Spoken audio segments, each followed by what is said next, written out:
natin yung sorrow. Ano po yung sorrow sa Tagalog? Kalungkutan. Ipinapalit natin yung ating kalungkutan. Ano po lyrics? I'm trading my sorrow. I'm trading my shame, yung kahihiyan, ipinapalit natin doon sa kagalakan ng Panginoon. Amen po ba? Kaya sa gabi nito, awitin natin to ng with hope, with joy sa puso natin that we are trading our sorrows, our shame, our pain, and our sickness.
lahat ng bagahe namin sa iyong paanan. Papaltan mo yon ng kagalakan, ng kapayapaan, ng kalakasan. At nang sa gayon, Panginoon, masisimulan namin ang 2021 nang may tinatanaw, Panginoon, na great things na mumula sa iyo. Kaya Panginoon, maraming pong salamat. Patuloy ka po namin aawitan, pupurihin, sasambahin sa gabi ito. Awitin po natin awit ng pagsamba.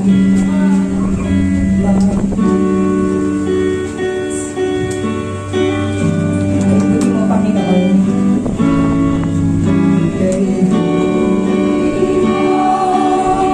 Panginoon,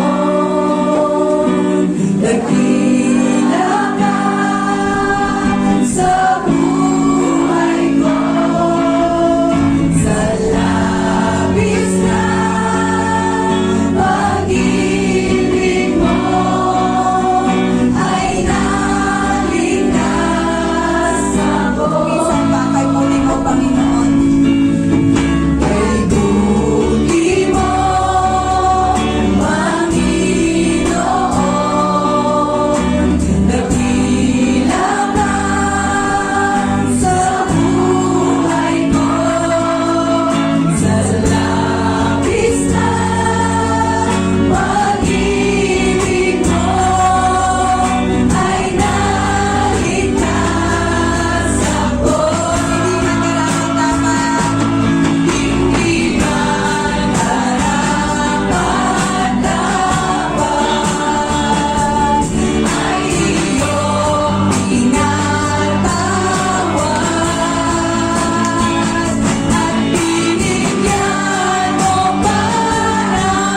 buhay sa'yo lamang iaalay,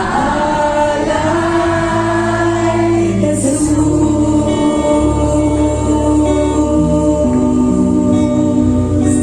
Sa'yo lamang iaalay,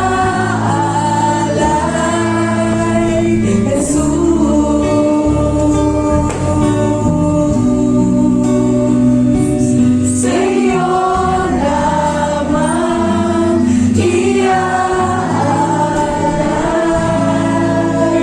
Jesus. Balik po ba natin sa apakan?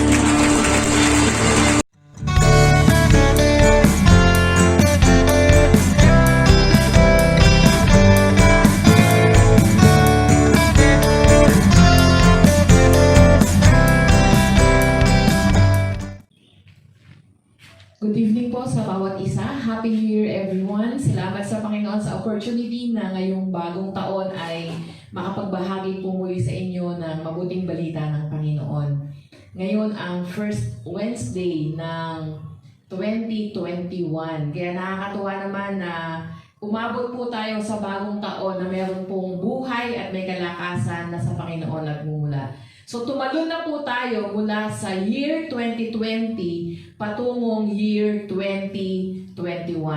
At naniniwala po ako na ang taong ito ay may magandang bagay na idudulot sa bawat isa sa atin, lalo't alam natin na ang Panginoon ay hindi nagbabago noon, ngayon, pagpakailanman.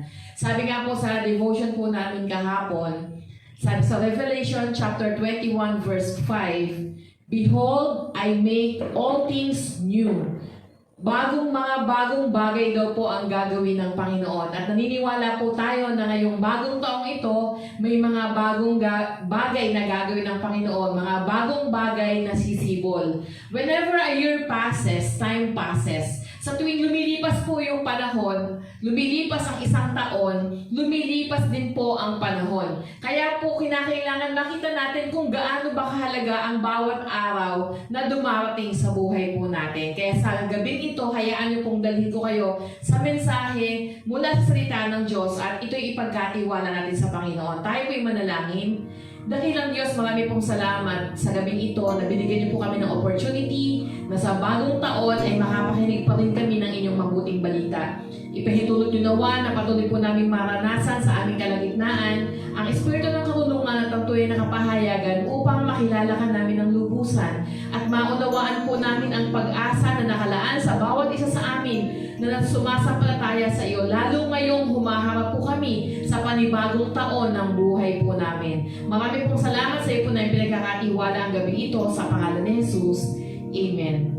Sabi ko nga po kanina, sa tuwing lumilipas po ang isang taon, lumilipas din naman ang panahon. Sabi ko parang awit yun, no? Lumilipas ang panahon. So, laging may lumilipas. At sa bawat bagong taon, ito po ay nagbibigay sa atin ng bagong opportunity, bagong pagkakataon upang tukuyin po natin sa ating mga sarili kung ano po ba yung mga priorities po natin. Marami tayong mga ginagawa sa buhay na akala natin minsan ito yung urgent.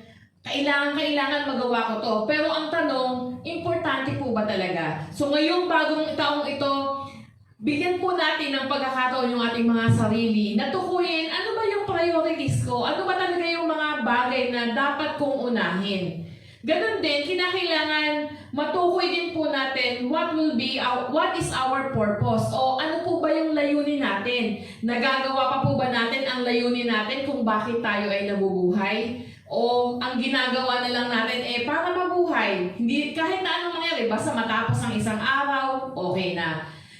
O ngayong bagong taong ito, opportunity din po natin ito para minsan pang balikan, ano po ba yung life vision po natin? Ano po ba yung pangitain? Ano po yung tinatanaw po natin? Nakakatiyak na po ba tayo kung ano yung gagawin po natin 10 taon after na yon o di kaya mga 15 years, 20 years, ano yung gagawin natin sa buhay natin? Kung loobin ng Lord na mabuhay pa tayo ng matagal, ano po yung tinatanaw natin na gagawin po natin? Marami rin pong mga tao na sa kanilang taon, hindi na nila napapansin na yung mga ginagawa po nila, hindi naman talaga makabuluhan. So kinakailangan ma-establish po natin sa sarili po natin, ano ba yung mga layuan, mga goals natin, mga tinatanaw po natin na magdadala sa atin upang tuparin yung purpose ng buhay po natin. Naniniwala po ako, kagaya ng sinasabi ng Biblia, ang bawat isa yung pinanganak sa mundong ito, may layunin ang Diyos. Meron pong layunin ng ating Panginoon, bakit po tayo nasa mundong ito? At bakit nakasama ka pa sa lumipat mula sa 2020 patungong 2021 dahil naniniwala po ako na may layunin pa ang buhay mo. Marami po sanang gusto pang maabot ang 2021 pero hindi na po niloob ng Panginoon dahil sila ay namatay na at sumakabilang buhay. Pero meron naman na gusto nang wakasan yung kanilang 2020 dahil sa dami na nga po nang nangyari, sa dami ng naranasan ng bansa, sa dami ng hirap na nangyari noong nakaraang taon. Pero hanggang ngayon, buhay pa rin sila. So kinakailangan makita po natin, ano ba yung mga makabuluhang bagay na pwede kong gawin para ang taong ito ay maging worthwhile, maging makabuluhan din naman para sa akin. At kinakailangan din po ngayong bagong taong ito, 2021, kalimutan na po natin ang nakaraan and let's move into the future. Na isang mensahe po na narinig po namin noong pagwawakas ng 2020 ay kinakailangan na nating mag-move out. Iwan daw po natin lahat ng mga bagahe natin noong 2020, lahat ng nagpapabigat sa ating buhay, lahat ng mga bagay na gumagambala sa'yo, nagpapahirap sa'yo, para hindi ka makapag-move on sa mga bagong bagay na gagawin ni Lord, kinakailangan kalimutan na po natin. Kalimutan na natin ang nakaraan at harapin po natin yung bagong bagay na gagawin ng Panginoon sa ating buhay. So, mahalaga na makita po natin na ang bagong taong ito na ating hinaharap, this will be a powerful one. Isang talagang makabuluhan taon sapagkat ang bawat taon na ibinibigay sa atin ng Panginoon, ito po talaga yung nagdudulot ng magandang bagay sa bawat isa. A new year is a powerful change. Kinakailangan lamang po na makita natin na sa bawat bagong taon, meron po tayong pwedeng gawin sa buhay po natin. At sa gabing ito, nais ko po kayong dalhin sa isang mensahe na pinamagatang Wake Up, Redeeming the Time. Gising na po at atin pong sikapin na ang bawat oras sa buhay po natin ay maging makabuluhan. Wake up! So, kung may katabi ka ngayon, sabi mo sa kanya, wake up! Gising na, gising na.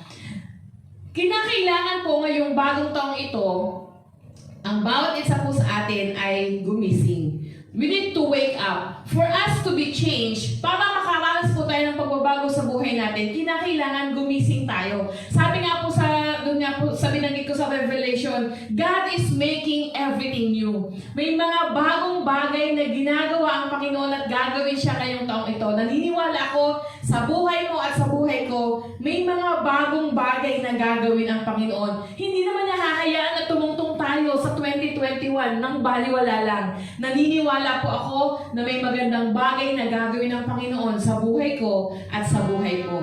Kinakailangan lang po makita natin, we need to redeem the time. Pahalagahan po natin. Kinakailangan maunawaan po natin na ang bawat oras na ipinagkakaloob sa atin ng Lord ngayon ay hindi po natin masayang. Ano po ang una natin kinakailangan gawin? We need to arise. Sabihin mo nga sa iyong sarili, arise. Bumangon ka. Ang sabi po ng isang talata sa Ephesians chapter 5 verse 14, wake up, sleeper, rise from the dead, and Christ will shine on you. Sabi diyan malinaw, wake up, gumising daw po tayo. Gumising. Pero bakit sinabi pa na rise from the dead? Marami pong mga tao ang gumigising, pero hindi po sila bumabangon. Pansinin niyo po yung mga taong tulog, pag ginigising niyo po sila, gigising naman pero ang totoo, maliban na tumayo siya sa kanyang pagkakahiga, hindi pa talaga siya totally gumigising. So kinakailangan, we need to arise. We need to get ourselves up. Kinakailangan tumayo po tayo. Walang sino man na makakapagbago ng ating buhay, ng ating kondisyon, kondisyon maliban na tayo yung magsimula. We need to initiate the action. So kung nais natin ngayong bagong taon na may bagong gagawin ng Panginoon, gumising ka at bumangon. Uulitin ko, gumising ka at bumangon. Wake up and arise. Kinakailangan sa iyo magsimula. Hindi pa pwedeng imumulat mo lang yung mga mata, tapos iintayin mo na lang na may mangyari sa buhay mo na naroon ka pa rin sa pagkakahiga. Naroon ka pa rin sa pagkakatulog. Nothing will change this year until you initiate it. Tandaan po natin, hindi natin pwedeng isisi kahit kanino ang magiging buhay natin ngayong taong ito. Malimang simulan po natin ito sa ating mga sarili, hindi po tayo makakaranas ng magagandang bagay na inilaan ng Panginoon. Maraming mga tao, pag pumapasok ang bagong taon, gumagawa po sila ng mga New Year's resolution. Hindi naman yun masama, pero ang totoo, yung mga New Year's resolution na ginagawa ng marami, nananatiling New Year's resolution na lang. So isipin nyo nga po, nung 2020, from 2019 to 2020, meron ba kayong ninais na gawin nitong 2020? So kung meron, isipin nyo nga po, lahat ba yun nangyari? So sa iba, pwedeng nangyari dahil nag-initiate sila. Dahil ginawa nila yung kanilang makakaya, inilaan nila yung sarili nila para doon sa pagbabago na gusto nila. Pero doon sa iba, na naging resolution lang yon, na hindi pa rin siya bumangon, wala pa rin siyang ginawa, hindi pa rin siya nag-initiate ng pagbabago sa kanyang sarili, nanatili pa rin siya kung ano siya noong ginawa niya yung resolution hanggang natapos na ang isang taon. Nothing will change until you initiate it. Kaya kinakailangan, ang makita po natin, we need to wake up and we need to arise. Kinakailangan po na magbago po tayo. Ang sabi doon, if you arise, Christ will shine on you. Sino ba ang Panginoon? Sino ba si Kristo? Si Kristo po, He is our anointed King, the anointed King. At kapag ang Panginoong Jesus ay nasa ating buhay, kapag sa buhay mo, sa puso't isip mo ay tinanggap mo ang Panginoon, He will shine on you. Makikita mo kung paano aayusin ni Lord ang buhay mo, at makikita mo rin kung paano ang karingningan ni Kristo ay mararanasan mo sa iyong buhay. So, di ba napakasarap isipin na magsisimula ka ngayong taon that Christ will shine on you. Na kapag ikaw talaga ay pinagtiwala mo ang buhay mo sa Panginoon, magninining siya sa buhay mo, magliliwanag siya sa buhay mo, at makikita mo kung ano yung magandang layunin niya para sa iyong buhay. Okay ba yun? So, we need to wake up. And as we wake up, we need to arise. Pero hindi lang yon. You need to be wise. Sabi mo sa iyong sarili, be wise. Be wise. Maging marunong ka. Sabi ng Ephesians chapter 5, verses 15 and 16, sabi doon, be very careful then how you live, not as unwise, but as wise, making the most of every opportunity because the days are evil. Sabi, maging maingat po daw tayo kung paano tayo mamumuhay. Hindi daw po bilang mangmang, bilang hangal, kundi bilang mga matatalino, marunong, making the most of every opportunity. Ito yung sinasabi ko kanina na, let's redeem the time. Let's make the most of every opportunity because the days are evil. Ano ba yung wisdom? Ba't ba kinakailangan na maging wise po tayo? Yung wisdom po, ito yung knowledge na nai-apply mo na. Ibig sabihin, meron kang nalaman, meron kang natutunan, at ito ay ini-apply po natin. Ano ba yung knowledge o yung kaalaman? Yung knowledge po, ito yung mga information na na-acquire po natin. Knowledge is information. Lahat ng mga natututunan natin, knowledge po yun. Lahat ng naririnig sa paligid natin na tinitake natin, knowledge po yun. And there is also, sabi ng Bible, yung understanding. Ano naman yung understanding? Yung understanding, may dumating sa iyo na knowledge or information, ngayon naman, inuunawa mo ito. Kino-comprehend mo siya. So, yung understanding is your comprehension. So, may nakuha kang knowledge, may nakuha kang kaalaman, at ngayon ay inuunawa mo ito. Pero yung wisdom, kung paano mo i-apply yung iyong nalaman at yung iyong naunawaan. Ang sabi po nung verse, be wise.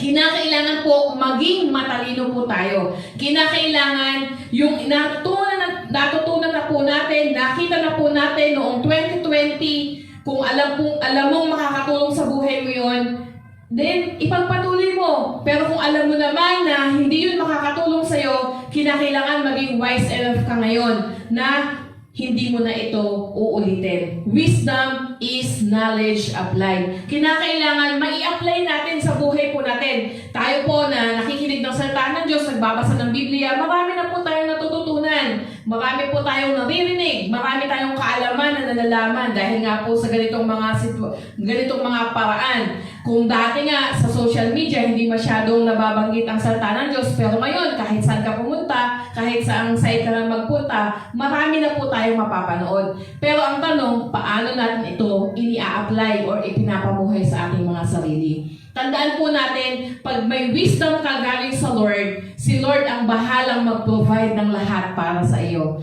Kapag yung wisdom na yun, yung karunungan sa buhay ay ipinagkaloob sa iyo ng Panginoon, wala kang aalalahanin. Because God will work in your lives with signs and wonders na hindi mo pa nakikita. This year will be a wonderful year kapag ang Panginoon ay siyang kumilo sa ating mga buhay. So, kinakailangan po natin ng wisdom. Sa buhay po natin, kinakailangan maunawaan po natin na ang Lord after siya sa kung ano yung decisions na meron tayo. God,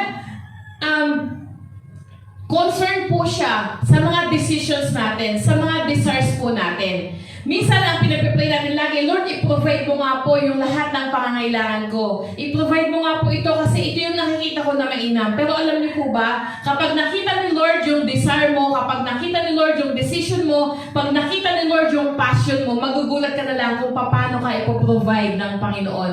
God doesn't give us kung ano lang yung interesado tayo. Pero ibinibigay sa atin, Lord, kung ano yung passionate tayo. So be wise. Ano ba yung passion mo ngayong taong ito? Ano yung pinakagugusto mong gawin? Kapag nakita mo na ito yung pinagagawa sa iyo ng Panginoon, magpatuloy ka. Kasi sigurado ako na ipoprovide ng Panginoon ang lahat ng pangangailangan mo. God is after the person wise enough na yung kanyang natutunan mula sa salita ng Diyos, na narinig mula sa salita ng Diyos ay kanyang ipinapamuhay. At kapag nangyari yon, yung faith natin lalago. At kapag yung faith natin ay lumalago, ina-attract po nito ang ating Diyos into action. Ibig sabihin, namumove talaga si Lord to action. Namumove si Lord para gawin niya kung ano yung nararapat para sa iyo. Kaya kinakailangan maging matalino po tayo. Unahin po natin ang Panginoon. Alam niyo po, para sa ilan, parang ano ba naman kayo, wala na kayong ginawa, kundi si Lord, si Lord, si Lord. Hindi naman ganun.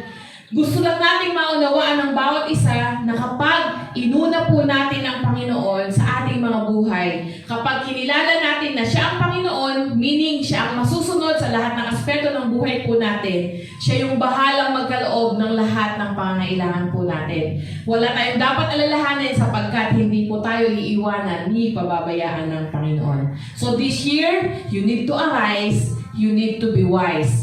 At panghuli, you need to understand the will of God. Understand the will of God. Minsan may makikita kang mga pagkakataon, sitwasyon na parang pare-parehas, parang magkakamukha, kagaya po ng nasa larawan. Pero merong isa doon na nagmumukod tangi, ito pala ang kalooban ng Panginoon. We need to understand. Kinakailangan po, sa buhay po natin ngayon, magsisimula po tayo ng panibagong taon, simulan po natin na maunawaan po natin kung ano ang kalooban ng Panginoon sa atin pong buhay. Paano ko ba malalaman ang kalooban ng Panginoon? Malalaman po natin ang kalooban ng Panginoon kung atin pong nauunawaan ang kanyang salita. So we need to understand the will of God. Sabi ng verse sa Ephesians 5:17, do not be foolish, but understand what the Lord's will is. Huwag daw po tayong maging mangmang, maging hangal, kundi unawain daw po natin kung ano ang kalooban ng Panginoon. Sino ba yung mga taong hangal o mga taong mangmang? Sila po yung mga tao na nakakuha po sila ng kaalaman pero hindi ito ina-apply sa kanila pong mga buhay. The will of God, ito po yung mahalaga na maunawaan po natin because it will tell you where to go. Kapag alam mo kung ano ang kalooban ng Diyos, malalaman mo kung saan ka pupunta. At malalaman mo kung sino ba yung mga taong dapat kasama mo. Ito bang mga taong nasa kasama ko ngayon? Sila ba yung makakatulong sa journey ko para makakarating ako sa kalooban ng Panginoon para sa akin? O ito bang mga company na kinabibilangan ko ngayon magiging hindrance, magiging hadlang para hindi ako makarating sa kalooban ng Panginoon para sa akin? Kinakailangan po maunawaan natin what is the will of God in our life. Kasi kapag alam mo yung will ng Lord sa buhay mo ngayong 2021, i-dictate dito kung ano yung magiging kilos mo at kung sino yung mga tao makakasama mo. If you take anything that gets you out of the focus, sigurado po na masisira ang oras po natin. Sigurado po na yung time na ibinigay na naman sa atin ni Lord ngayong 2021, masasayang na naman ito. Kaya po kinakailangan matutunan po natin any habit that controls our life, ito yung nagko-consume sa oras po natin. Time stealer ang tawag po doon. Anything that is habitual, paulit-ulit natin na ginagawa na hindi naman po nakakatulong para mag-add ng value sa buhay natin. Paulit-ulit natin ginagawa na hindi naman po nakakatulong para ma-attain po natin yung purpose ni Lord. Bakit po tayo nabubuhay sa mundo ito? All of those are time stealer. Kapag unti-unting nanakaw na yung oras mo, magugulat ka, natapos na pala yung maghapon na wala kang nagawa.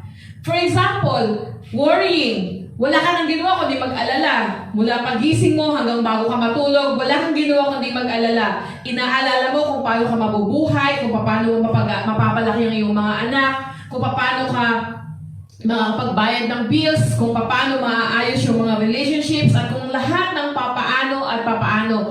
Hanggang natapos na yung maghapon, wala kang ibang nagawa kundi mag-worry. So, na-steal na yung maghapon mo, hindi na naging makabuluhan. Then the next day, ganoon na naman ang gagawin mo. So ano pa? For example, yung social media. Social media is not bad. FB is not bad. Twitter, IG, hindi naman po masama ang mga bagay na to. In fact, nakakatulong po ang technology para mas ma-explore po natin ang mundo. Ma-explore natin yung buhay. Ma-express din natin ang ating mga sarili. Pero kung ikaw ay nakakulong na, wala ka nang pagising mo, ito na yung ginagawa mo, tapos hanggang hindi ka na nakakagawa ng mga bagay na worthwhile para sa maghapon, nai-steal ang oras po natin. Minsan naman, mga bad company, mga kaibigan na akala mo kaibigan, pero ang totoo, nilalayo ka pala nito sa kalooban ni Lord para sa buhay mo. Mga kaibigan na hahatakin ka na unahin ang ganitong bagay, na hindi naman ito yung nais ng Panginoon. Mga kaibigan na inilalayo ka sa iyong pamilya. Mga kaibigan na binibigyan ka ng masamang impression para magkaroon ng hindi magandang pananaw sa kapwa. Ito yung mga bagay na kapag kinokontrol na yung buhay po natin, nasasayang po ang oras po natin. Or any habits, mga laro, gaming, kung ano-ano bang bagay, mga bisyo na ginagawa po natin ng paulit-ulit, nagiging habitual, na uuubos yung oras po natin. Mga kapatid, gusto ko pong sabihin sa inyo ngayon, let's redeem the time. Let's redeem the time. Hayaan po natin na yung oras po natin maging makabuluhan. Yung oras po natin, yung isang taon ng 2020, yung nangyari, sinisisi ng marami si COVID. Si COVID ang dahilan kung bakit na-stop ang lahat, nawala ng trabaho ang marami, nawala ng pakikipagkapwa-tao ang marami. Marami ang nangyari noong 2020. Pero alam niyo po ba, pwede pa natin iayos ang lahat. Pwede pa pong maging maganda at makabuluhan ng lahat. Let's repossess the time. Let's redeem the time. Make the most of every opportunity. Your life is your time. Tandaan po rin ang sabi sa Ecclesiastes, ang bawat tao ay pinapanganak. At yung in-between kung kailan ka pinanganak, let's say for example, pinanganak ka 1980 to 2020. Iyon yung time frame ng buhay mo. Naka-envelope ka, nakapaloob ka sa time na yon, and that is your life. At whatever you are doing in your time, that is your life. Kung ano ang ginagawa mo sa buhay mo, iyon. Sa oras mo, iyon ang buhay mo. Kaya po pag-isipan natin mabuti, nagiging makabuluhan ba ang bawat oras na meron tayo? Kasi kung ano ang ginagawa mo sa oras na pinagkaloob sa'yo ng Diyos, iyon ang nagiging buhay mo. Anyone or anything that consumes your life, that consumes your time, is consuming your life. Kaya po, napakaganda nga ng isang naidulog sa atin ng 2020 kasi binigyan tayo ng mas mahabang oras na makapiling ang ating mga pamilya dahil naka-lockdown tayo. So, iyon naman para sa marami, negative pa rin. Kasi ang gusto pa rin ay lumabas. Ang gusto pa rin ay makapunta sa mga dapat puntahan. But you know what? Kung mauunawaan lang po natin yung beauty na ibinabalik ni Lord, nire-restore po niya yung relationship sa family, I believe, ma-enjoy po natin yung times together with the family. So, kinakailangan maunawaan po natin, anuman ang nagko-consume sa oras mo, iyon yung nagiging buhay mo. Kaya nga, kinakailangan i-decide po natin ngayon. Nagsisimula po tayo ng panibagong taon ng buhay po natin. Hindi lang kayo, kahit ako. I need to decide right now, what will control my time? Ano yung magko-control na naman sa oras ko? Kung natapos tayo noong 2020 na minsan nagbabasa ng Biblia, minsan hindi, sa mga nagbabasa na, sikapin po natin ngayon na desisyonan, I will do my daily devotions again. I will attend my cell group. Kahit virtual ito, kahit face-to-face ito, gagawin ko. I will attend church. I will value my family. Kasi ito yung mga bagay na kapag pinag-ukulan ko ng pansin, nagdadagdag ng value sa aking buhay. Kung may trabaho ako, pagbubutihan ko yung trabaho ko ngayon. Kung nag-aaral ako, pagbubutihan ko yung pag-aaral ko ngayon. Kahit na modular lang ito, o kahit na ito ay online, anumang klase ng, anumang kaparaan, ito, pagbubutihan ko ito. Because this is how I will hold my life. Ganito ko pang hahawakan yung oras ko, ganito ko gagamitin ang buhay ko. So, ang sikreto para po maprotektahan po natin yung ating oras, ay alamin natin kung ano yung purpose ng buhay po natin. Kapag alam mo yung layunin ng buhay mo, matututunan mo kung ano ba yung dapat mong oohan at yung dapat mong hindian. Marami tayong pwedeng maging lakad, pero hindi lahat ng lakad inooohan.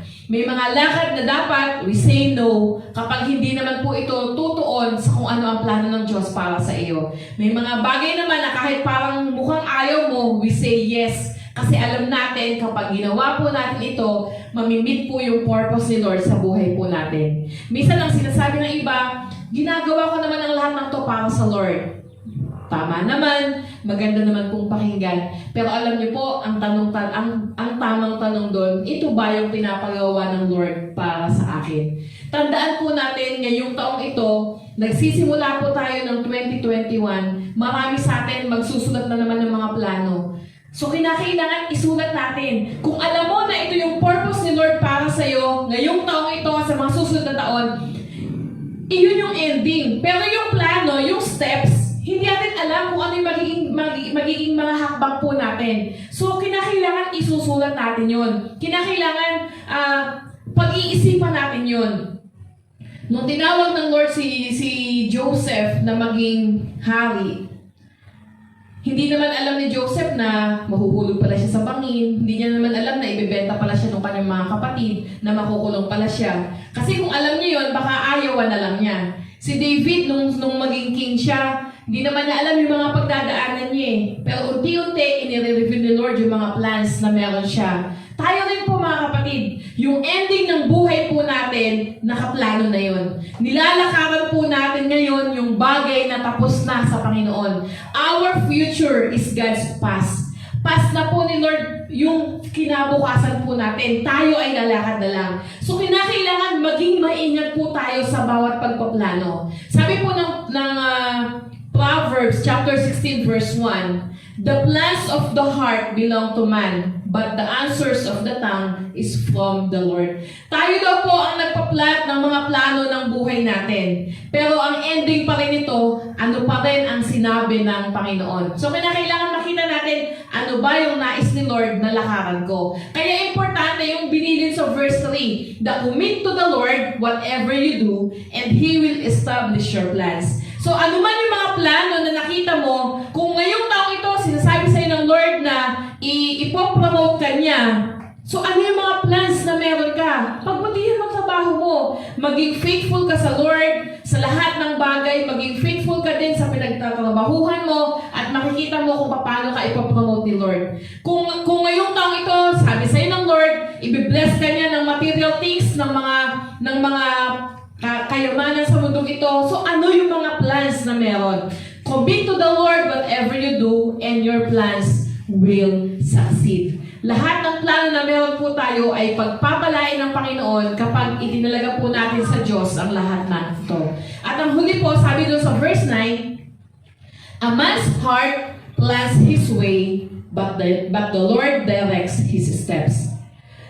Ang tao daw po ang siyang nagpaplano ng kanyang daan, pero si Lord ang nagdidirekta, ang direktor ng atin pong mga hakbang. Ako po, tuwang-tuwa lang ako kapag nauunawaan ko palagi na marami akong pinaplano, pero kapag hindi ng kalooban ng Lord, hindi nagaganap. Alam nyo, napakasarap po sa buhay ng tao na makita niya na kapag si Lord ang may hawak ng buhay niya, wala po siyang dapat ipag-alala, wala po siyang dapat na ikapangamba. Kasi si Lord ang tiyak na magdidirect sa bawat hakbang po natin. So, kahit na minsan marami po tayong plano na nakalagay, nandyan, nakaplat. Pero si Lord pa rin ang nagdidirect ng lahat ng ito. Siya pa rin ang nagsasabi kung saan tayo susulong at kung saan tayo hindi dapat pumaroon. So, make your plans based on the purpose of God. Gawin po natin na yung plano natin ay nakabase sa purpose, sa layunin ng Diyos sa buhay po natin. The purpose is the end and the plan is the process. Ano yung process? Lahat ng dadaanan natin ngayong taong ito may proseso. Pero gusto ko pong sabihin sa inyo mga kapatid, our times are in the hands of God. My times are in your hands. Sabi ng Psalm 31:15. Naniniwala ako that 2021 is my year. Kung paano kong pinaniwalaan that year 2020 was my year, I still believe that 2021 is my year. Why? Because my times are in God's hands. Ang buhay ko ay nasa kamay ng Diyos. So kinakailangan ko lamang makita sa aking buhay. I need to wake up. I need to arise. I need to be wise. I need to understand the will of God. Because my times are in His hand. Mga kapatid, gusto ko pong sabihin sa inyo, walang may hawak ng buhay natin maliban sa Panginoon. My times are in God's hand. Ipagkatiwala lang po natin sa Diyos ang ating pong oras. Ipagkatiwala po natin sa Diyos ang ating buhay.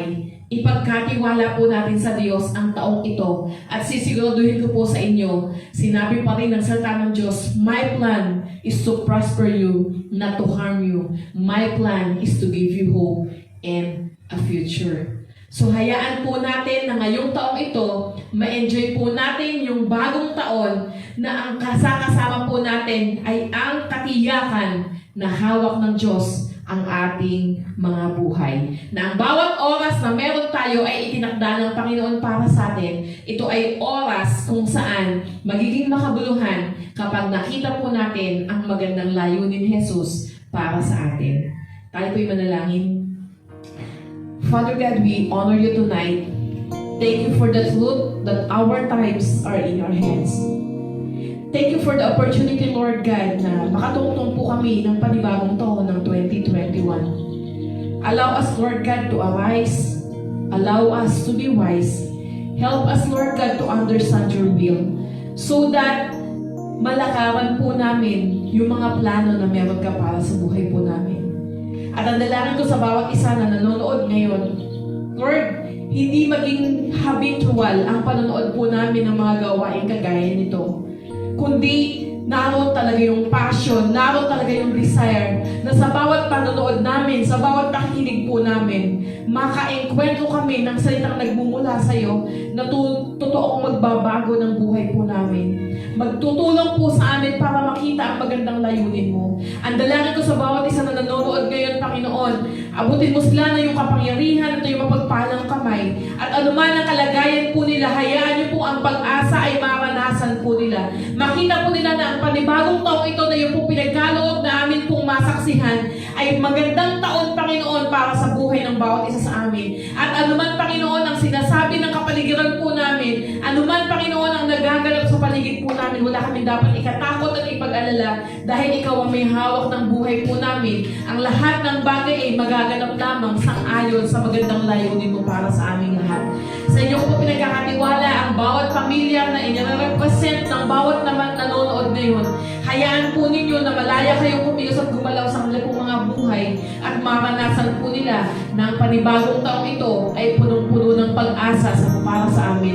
Na ang bagong taong ito ay punong-puno ng opportunities para sa amin. Na ang bagong taong ito, ang hatid, Panginoon, ay magandang buhay para sa aming lahat na naniniwala sa iyo. Purihin ka sa gabi ito. Anuman ang pangangailangan po ng bawat nanonood ngayon, naniniwala po ako na inyong kinakatagpo sang-ayon sa inyong kalooban, sang-ayon sa inyong kapangyarihan, sang-ayon sa inyong kaparaanan. We honor you, we bless you. Thank you for this new year. In Jesus' name this we pray. Amen. Amen. Magandang gabi po sa ating lahat. Huwag natin kalilimutan, our times are in God's hand. Good evening. Shalom. Pinagpala ka ba sa salita ng Diyos na iyong narinig? Sabi sa 2 Korinto 11, pasasaganain niya kayo sa lahat ng bagay upang mas marami ang inyong matulungan.